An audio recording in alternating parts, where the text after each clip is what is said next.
Good afternoon. Welcome to Acres Biosciences technical training on the PIFA PLUSS PF4 device. My name is Susan Andrelzik. I am the Director of Technical Affairs, and I'm happy to demo this for you today. When your customer receives it, they will be receiving a kit box with 6 packaged devices and a PI inside it. When you open each pouch, inside the contents will be a serostat component and the PIFA rapid assay device. The serostat kit contains a transfer pipette that will deliver 150 microliter capillary 150 microliter sample to the device. This is the serostat device. And this, the other item inside the foil pouch, is the reaction chamber, the mini reactor. Once all the components have reached room temperature, they're set to begin. Over here, we have an example of the whole blood type of sample that the customer will be using. It's an EDTA, or a citrate, sodium citrate anticoagulated whole blood. When it's collected from the patient, it's going to look something like this, a nice red homogeneous suspension. If it sits in the laboratory for any length of time, it will separate into 2 phases, a clear liquid phase, and the packed red cells are going to be seen on the bottom. If you're ever in a lab and you see this, you just want to make sure that the technicians invert the tube several times gently to resuspend the red cells homogeneously in the tube. Okay? This is the desired sample that will go into the PIFA, the serostat device. A homogeneous red cell anticoagulated suspension. It's called whole blood in lab tech talk. Okay? Anticoagulated whole blood. So, our pipette, as I said, takes a 150 microliter sample. The laboratory may have a calibrated pipette with tips that they may choose to use to deliberate that sample, or they can use the enclosed transfer pipette. Okay, so just as a quick review for you, this is what the serostat assembly looks like. Once they open the pouch, it's going to be the transfer pipette and the serostat device itself. Within the serostat device, the whole blood sample is processed so that it will be then placed inside the PIFA mini reactor device. Okay? So, just going to move this out of the way so you can see better. Within the transfer pipette, we have the bulb that you squeeze. Okay, it's up here at the top. This is what we call the reservoir overflow. When they're using the capillary pipette the right way, there'll be some red visible in this little bulb overflow here. It's very important that they deliver the entire contents of the stem. This entire contents is 150 microliters, okay? So what I'm going to do now is I'm going to draw up a sample into the transfer pipette.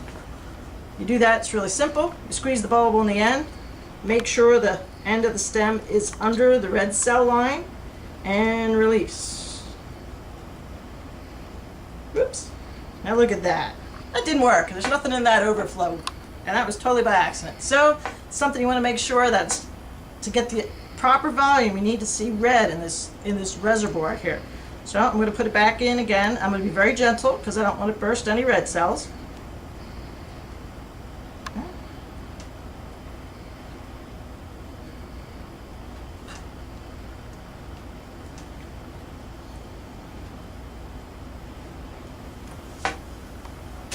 Hold on a second, I'm going to use a new pipette. There you go. Okay, now we can see how the blood has gone into the overflow reservoir. Okay? When I go to squeeze this and deliver this, this will remain in the overflow reservoir. It won't come out. It's a function of the way the pipette's made. You don't have to even think about that, okay? But you do need to make sure that the entire stem is emptied. So we come to the serostat device, which of course has an oval well the sample is applied into the oval well. So we're just going to squeeze it out. See how there's a few little bubbles in there? That's not going to matter. But if there was ever to be a whole large drop left in there, that would definitely matter, okay? As you can see, the way the pipette is, it controls the 150 microliter delivery, okay? Right now, what's happening is the whole blood has been applied to the serostat, and it's going to sit there. You can actually see the yellow dye starting to perk down the strip, okay? This is an indicator dye that lets the client know when the device is fully activated. This yellow dye is going to go to the complete end of the membrane inside. So the client can walk away for a minute. He can start filling out the patient ID. There's a patient ID line right here. They can be working on their paperwork for a minute or so while the serostat works. Okay, this should take approximately 1 to 5 minutes to happen. What we'll talk about real quick while that's separating is there is a cardboard protector on the tower.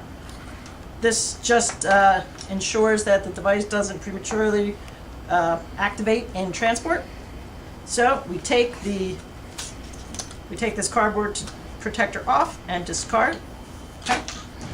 The top of the tower has a keyway, and it's going to match the serostat. I don't know if you can see this on the video or not, but it can only enter in one way, okay? There's a longer and a shorter side in the tower, so the client cannot accidentally put it in the wrong way, okay? So it can only fit in one way. When this is done separating, when the serostat has finished separating the blood, the entire cassette will be placed inside this PIFA mini reactor.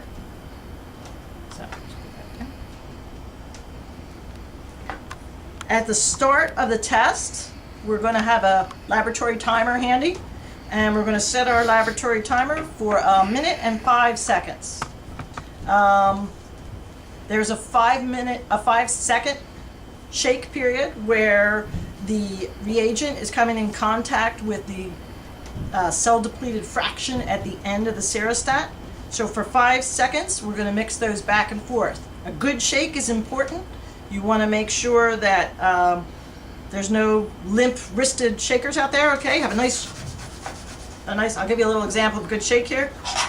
Nice, good shake. Okay, and what we find is it's very important in your package insert. You'll see directional arrows that point on either side. Okay.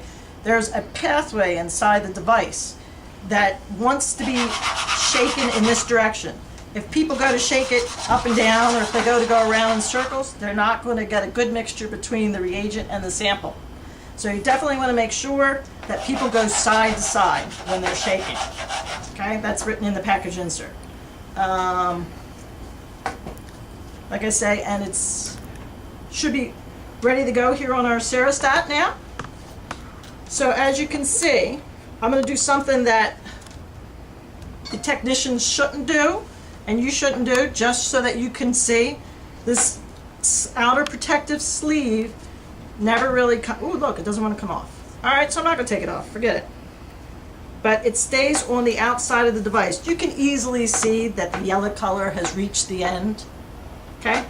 That means it's done and ready to roll. You can also see when you're standing above it that the wick, which was once white, is now wet all the way through and sort of yellowish. Okay? This is what a finished serostat detector will look like. So what we do is we push the sleeve to the top of the, sorry, my hand's in the way. We push the sleeve to cover the well there. See how it's covering the blood? That's just a safety protection for the operator using the sample, okay? What we want to do is we want to pick this up. Now you can get a really good look at that membrane sticking out and how nice and yellow it is at the bottom with the indicator dye, okay? Now we want to turn this around. Like I said, I can only fit the serostat into the tower in one direction.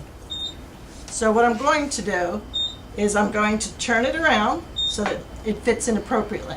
Okay? So I take it and I put it into the slot. It's now keyed into the slot, so I'll push it down. Okay?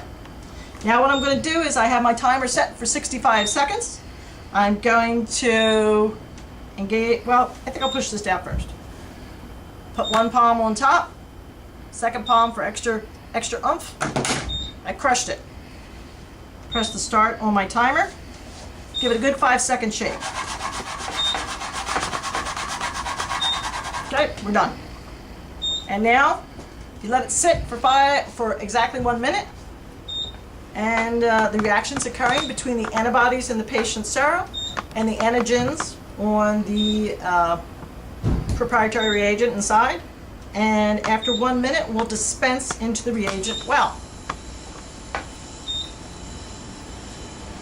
Okay, the reagent well is right here. There's a little raised cup right here. When the customer appropriately tilts and taps the reagent into this cup, they'll see blue in this well. Okay? From a technical service point of view, I can tell you right now, if they see blue prior to pulling this well up, they have not closed the device appropriately. When I push this down, I'm engaging. Okay? So now I am taking it up again. Sorry, gotta get my hands in there. Okay, I pulled it straight up. Now I do the tilt and tap. They can tap however they like. Tap it on the back. Okay, whatever. And I don't know if you can see or not, but there's now blue in these wells. Okay? That's the reagent that's gone into the reagent well. Okay?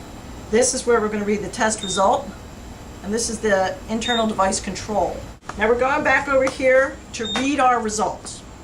What we have here is a positive result. Okay? As you can see in the reaction in the test well, what does our package insert call it? Let me see real quick.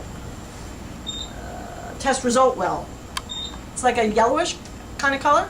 That's indicative of a positive sample. Okay? And as soon as this red is visible in the control window, that is when the test can be read. Okay? And the test can be read up to an hour after this red shows in the control well. So what you can tell your customers is, once they've tilted and tapped, they can walk away. Okay? They don't need to sit here and watch the color develop. They can run a second sample if they want to, or they could wait so they could answer the phone. They could do whatever they want, because the result will be solid for 1 hour. Thank you very much. If you have any questions, call 1-800-451-TEST for your friendly tech service representative. Thank you.